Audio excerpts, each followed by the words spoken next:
ہمارے اکابرین پر ایسے ایسے واقعات پیش آئے کہ انہیں وقت کے بادشاہوں نے بڑی بڑی جاگیریں پیش کیے، مگر انہوں نے اپنی ذات کے لیے کبھی قبول نہ کیا۔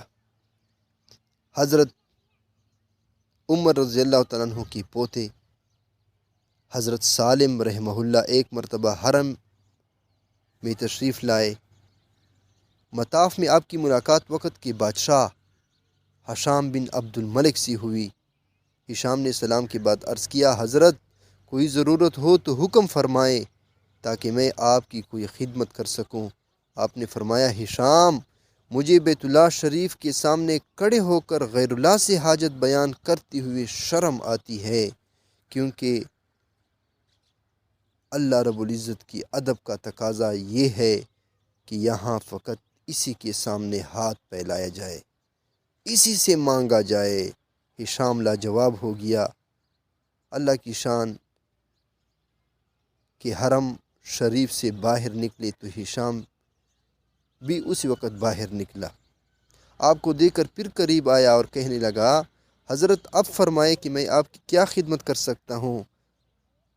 حضرت نے فرمایا، ہشام بتاؤ میں تم سے کیا مانگوں، دین یا دنیا؟ ہشام جانتا تھا کہ دین کے میدان میں تو آپ کا شمار وقت کی بزرگ ترین ہستیوں میں ہوتا ہے، لہٰذا کہنے لگے، حضرت آپ مجھ سے دنیا مانگے۔ آپ نے فوراً جواب دیا کہ دنیا تو میں نے کبھی دنیا کے بنانے والے سے بھی نہیں مانگی، بھلا تم سے کہاں مانگوں گا؟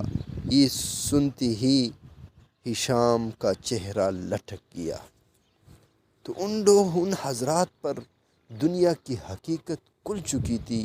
اس وجہ سے ہمارے حضرات فرماتے ہیں کہ جس بندے پر دنیا کی حقیقت کھل جائے وہ دنیا سے نفرت کیے بغیر رہ نہیں سکتا، اور جس پر اللہ رب العزت کی حقیقت کھل جائے وہ اللہ رب العزت سے محبت کیے بغیر رہ نہیں سکتا۔